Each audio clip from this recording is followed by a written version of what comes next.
The tech tree grind giving you a hard time? Bored of dying? Dying? And dying? Perhaps you need a bit of a break. Something novel and exciting. Welcome back to more user missions. In case you haven't watched the prequel yet, I would recommend watching it, especially since I will be omitting the how to install tutorial section should you want to play these yourself. I'm also going to omit the whole give general info to your audience so they know the context thing. We both know you play this game to see target destroyed activate your monkey neurons, so nobody cares. Alright, cringeworthy intro aside, I picked up 5 different missions to show you today. These ones are quite a bit different than the last ones I've chosen. Give their creators some support if you like them. Well, for the missions that work properly anyway. When someone says wacky and War Thunder in the same sentence, you're probably expecting a bug, like that one week where SPA vehicles would just get flung up in the air whenever they got shot. Or that one day when spawning just didn't happen for some reason. What you're probably not expecting is this. Your eyes do not deceive you. This mission serves the singular purpose of bringing Maxwell the cat to Warthunder the game. Or well, 2 cats actually, you can also play as the cats. You have 2 choices based on your desired cat. You can either bring them out as cars or as planes. We'll go over the car model first, since it's the simpler one. Other than the cat's graphical fidelity and whatever this is, there isn't much to mention. There are no enemies here besides yourself, as you'll be battling the controls should you ever decide to test just how fast this cat car can go.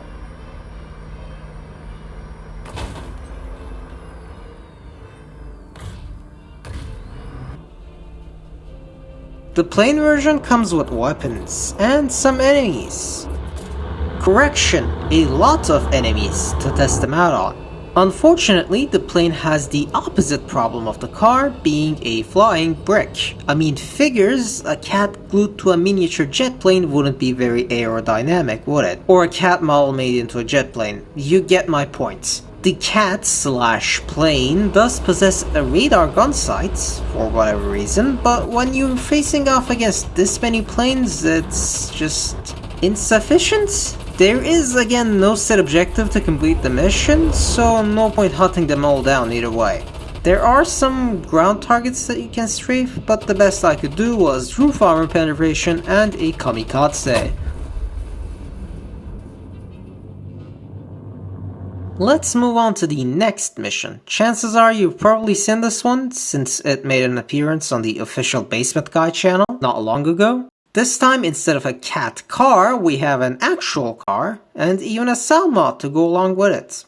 Though the car is missing its lights. Plus we have a guest in the back, invisible ammo for a non-existent weapon, and a friendly mouse to the side. Hang on for a second, did we steal all of these things from the... One particular thing to note about this mission is that I managed to crash it in less than a minute. Turns out driving in reverse has lethal consequences. Driving in the correct direction, the race car is unsurprisingly very fast. It also happens to be much more stable than the cat car that I tried previously, so let's do some limit testing.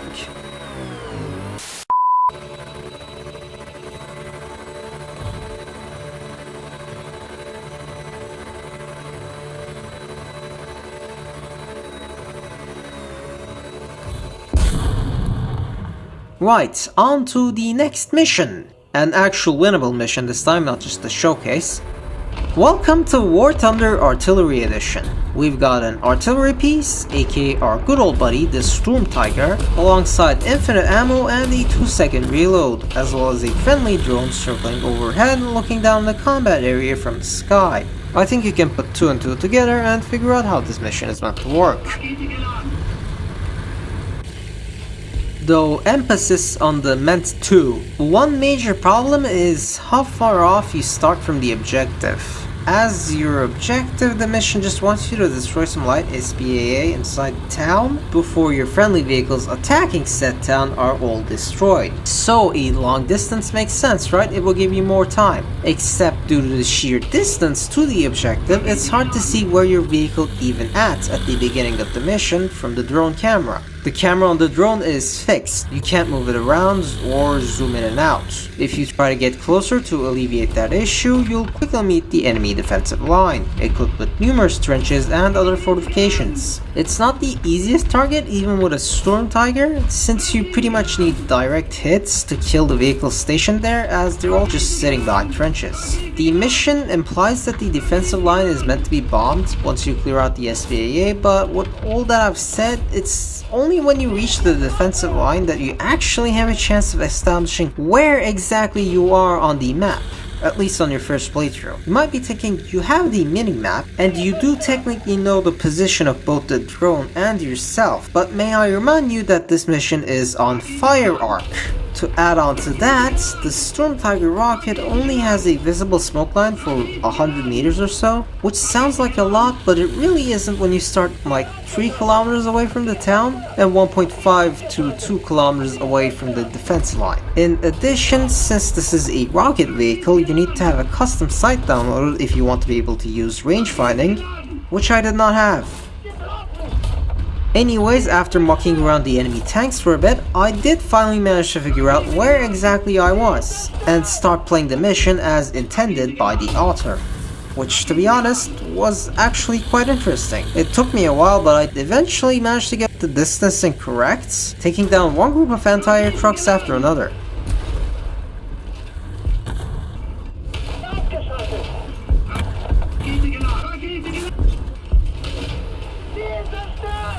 When I got them all, I was rewarded with a cutscene where I proceeded to get bombed. Who knew being so close to the cast target was not a good idea.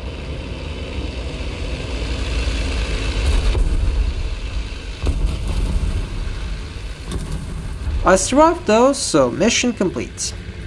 Mission number 4. Time to play Naval.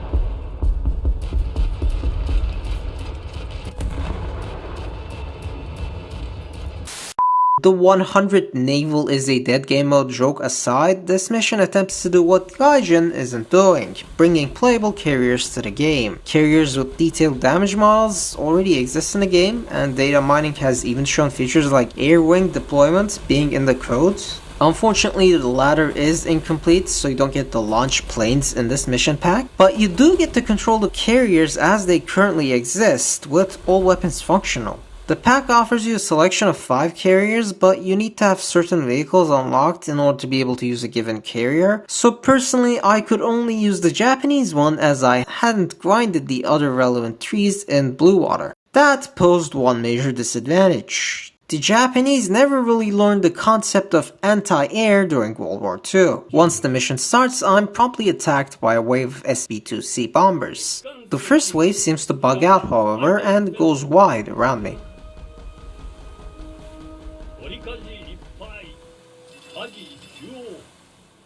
My job here is done. But you didn't do anything.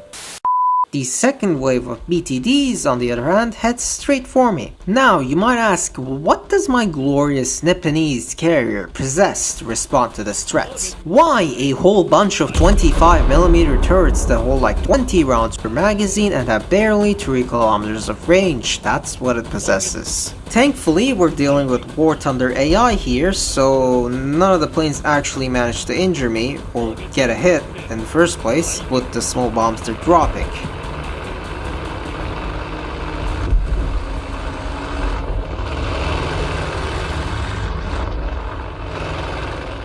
There are 4 large cannons on both sides that have HETF shells loaded. They're somewhat decent, but it's still entirely insufficient for anti-air defense.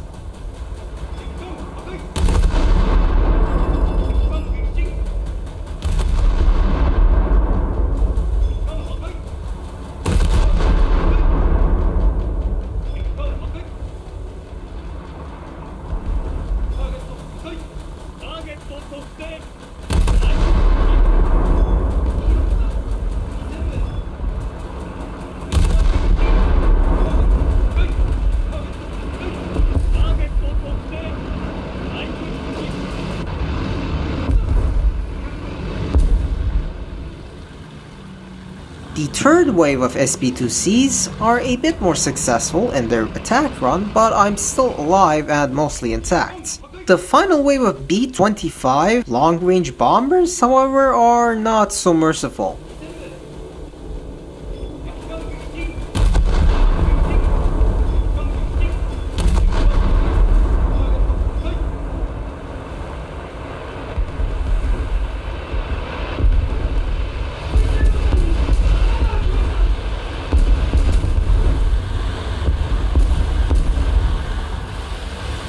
For any non-naval players, once you see that appear on your screen, it means you're a dead ship floating. I sink over the course of the next few minutes.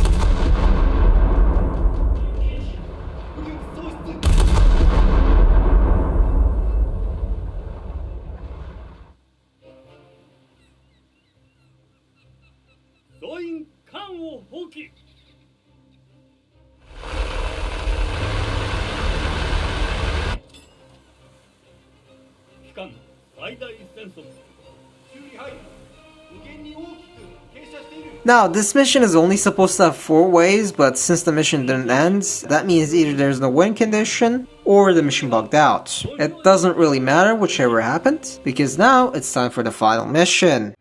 This one is special because you see, I'm someone who likes to end their videos bombastically.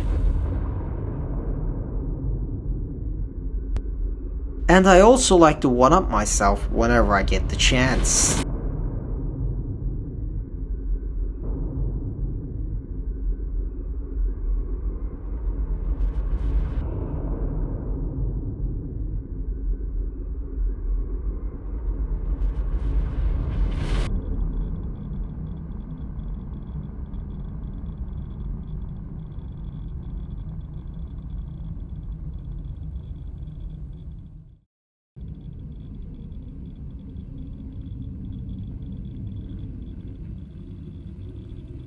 What does the decimeter say? 3.6 Rontgen, but that's as high as the meter. 3.6. Not great, not terrible.